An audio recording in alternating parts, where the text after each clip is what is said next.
Hello and welcome to Cleveland Classic Cinema. Today's movie is, for a change, a true classic. William Castle's 1959 Fright Fest House on Haunted Hill.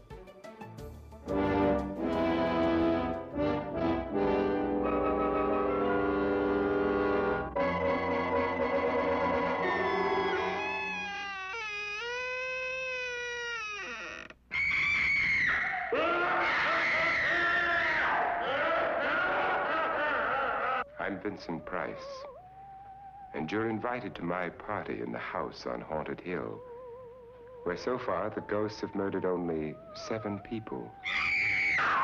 So won't you come and make it 8? You'll see human heads without bodies. Mysterious pools of blood dripping from the ceiling. The walls move slowly in against you. Don't try to escape, you can't.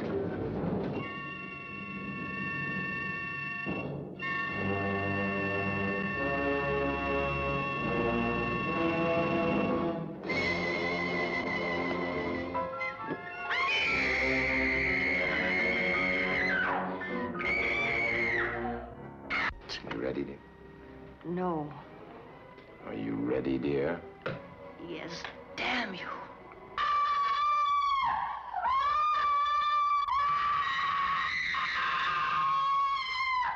The ghosts are waiting, so won't you join me in the house on Haunted Hill? Hurry, or you'll be late for your own funeral.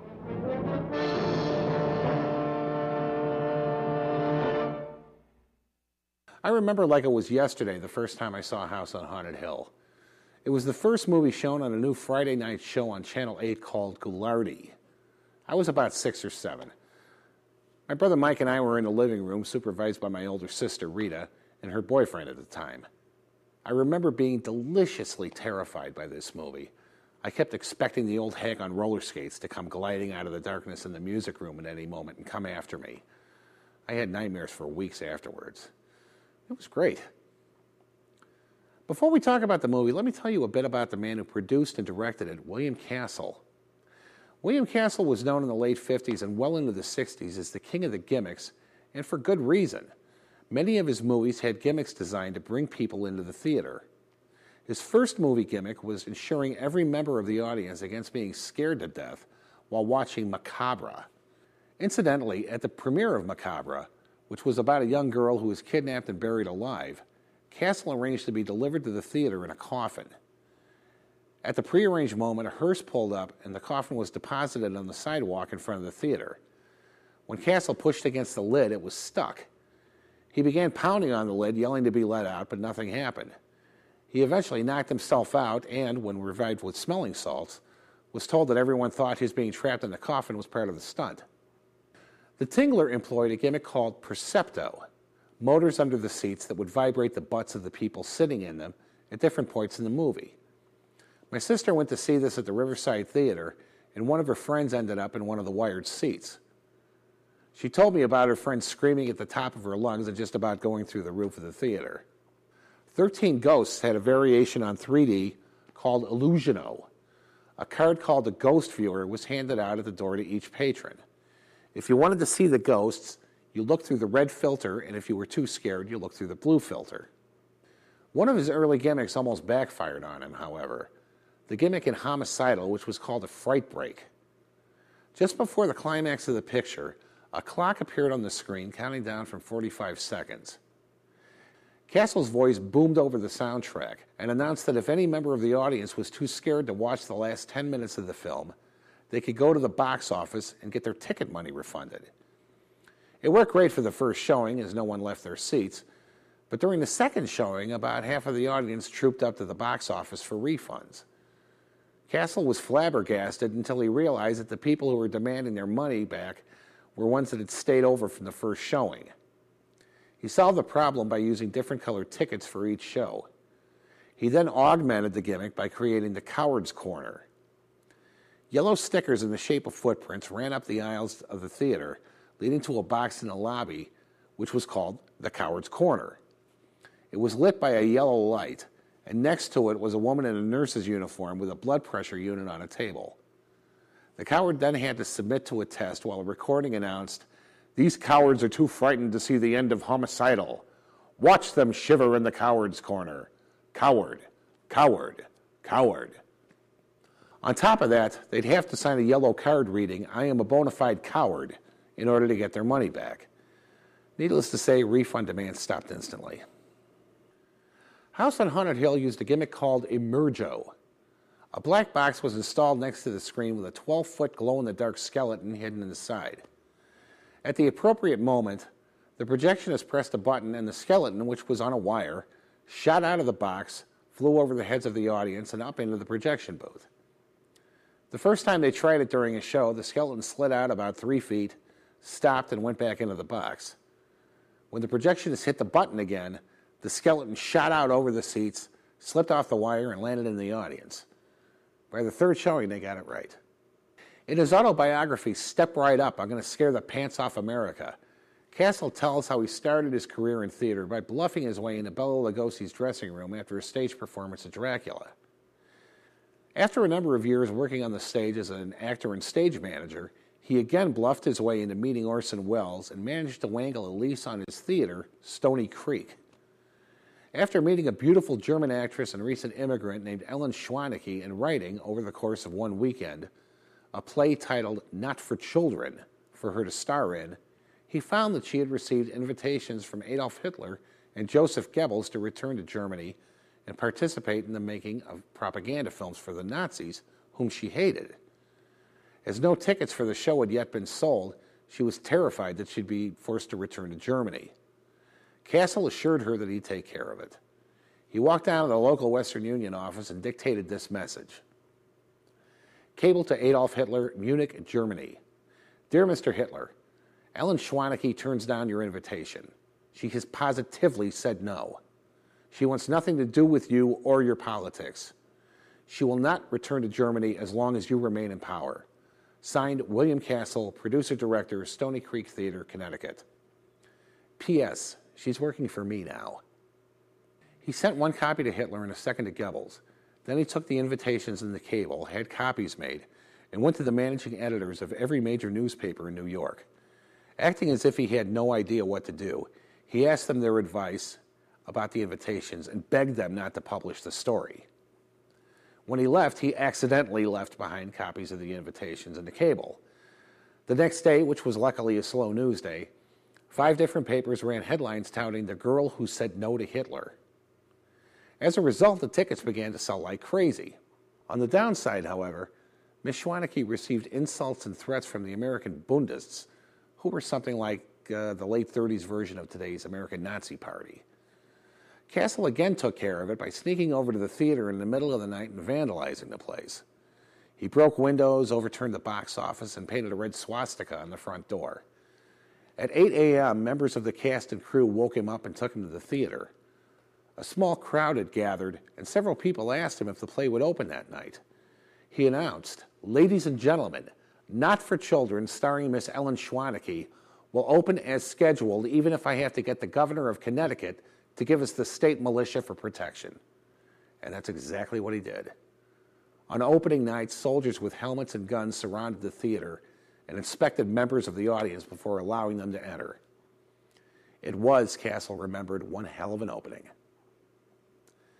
House on Haunted Hill was Castle's 46th film. Before becoming a producer, he made B-movies for Columbia Pictures, everything from sword and sandal epics to westerns. His favorites were horror films, though, and once Homicidal hit, there was no stopping him. He was looking for a lead to appear in House when he ran into Vincent Price in a coffee shop and once again bluffed his way into a conversation. He outlined the plot for Price, who found it charming, and the movie got underway. Price, who stars as Frederick Loren, appeared in 128 movies over the course of his long career, which started with 1938's Service Deluxe. Born in St. Louis on May 27, 1911, from the very beginning of his career, there was something about him that was distinctive. He seemed to lend a touch of class to anything he was in, although he could chew the scenery with the best of them if the direction wasn't strong. He could show kind of a fey attitude with an undercurrent of menace just below the surface, which was unique to his acting style and perfect for this movie. In real life, he was a gourmet cook, art collector, and author. He lent his distinctive voice to many projects, including Alice Cooper's Welcome to My Nightmare, Michael Jackson's Thriller, and Disney's The Great Mouse Detective.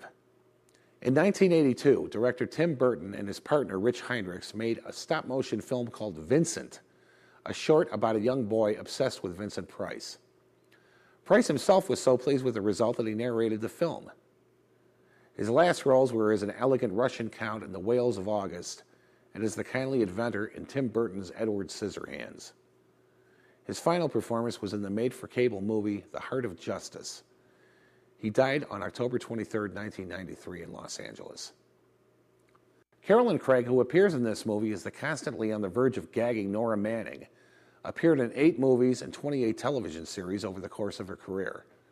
Her first movie was a George Stevens classic, Giant. House on Haunted Hill was her 6th movie. She died on December 12, 1970, in Culver City, California. Richard Long, who plays genial test pilot Lance Schroeder, appeared in 38 movies and 31 television projects during his career. He appeared as Tom Kettle in 1947's The Egg and I, and played the character in several Ma and Pa Kettle movies during the late 40s and early 50s. A familiar face on television, he was a regular in and directed several episodes of The Big Valley. He died December 24, 1974 in Los Angeles. Elisha Cook Jr., who plays Watson Pritchard, the haunted caretaker, appeared in 124 movies starting in 1930 with her unborn child. His first big role was as the Gunsel Wilmer in John Huston's 1941 classic, The Maltese Falcon. The roles continued after that, although he was usually cast in the role of a fall guy in many of the movies he made. He's probably best remembered for his appearance in 1953's Shane as the homesteader literally blown off his feet by gunslinger Jack Palance. He also did 94 television appearances, most notably in a recurring role as Francis Icepick Hofstetler on Magnum P.I. He died on May 18, 1995 in Big Pine, California. House on Haunted Hill is one of my favorite haunted house movies and one I've remembered with fondness over the years, particularly for the heads. See, back in the 50s and 60s, horror was a lot tamer than it is now. Although I was never much a fan of the let the audience fill in the blank school of horror pioneered by Val Lewton and Robert Wise, there were times I found it effective, such as in 1963's The Haunting. But in my heart, I was a gorehound. When I was in the single digits of my life, a skeleton was scary, but a decapitated head was terrifying. This movie has 2 of them. All nasty-looking, bloody, ratty hair, the whole 9 yards, and they pop up everywhere. I wouldn't touch a small piece of luggage or open an unfamiliar closet for years because of this movie. In 1993, director Joe Dante made a sadly neglected film called Matinees starring John Goodman. Goodman plays Lawrence Woolsey, a B-movie producer-director whose character is an homage to William Castle. Woolsey brings his new movie, Mant, a film about a man bitten by a radioactive ant who then mutates into a half-man, half-ant, to a small town in Key West during the onset of the Cuban Missile Crisis. As the crisis looms and tension in the town and one family in particular rises, Woolsey sweeps in and begins setting up for the premiere. He sets the local theater and the town itself up with a ton of the gimmicks he's devised for the movie. It's as if William Castle stuck every gimmick he could come up with into one project. The movie is funny, thrilling, and nostalgic all at the same time, and it deserves a much larger audience than it had. If you can find it on tape or DVD, rent it or buy it. It's a great movie, and you can watch it with your whole family. In 1999, producers Joel Silver, Robert Zemeckis, and Rick Boda formed Dark Castle Entertainment and filmed a remake of House on Haunted Hill with Jeffrey Rush in the Vincent Price role and Famke Janssen as his devious wife. It made quite a few major changes to the story, but was actually pretty good and quite scary throughout. The film was co-produced by Terry Castle, William Castle's daughter. I remember when producers actually did stuff like this to get people into theaters, and it was always exciting for me when a new movie opened in town. I remember going to see a movie called Two on a Guillotine at the Fairview Theater and seeing an actual guillotine set up in the lobby, complete with a headless dummy. The Riverside Theater, which is now a Walgreens, used to have live spook shows where ushers would slip into masks during the climax of the movie and run up and down the aisles, waving cardboard axes and menacing the girls in the audience, who would scream and clutch their boyfriends in terror. It's time to take a trip back to the era when going to the movies was a lot more fun. So right now, sit back, relax, turn off the lights, and enjoy House on Haunted Hill, right here on Cleveland Classic Cinema.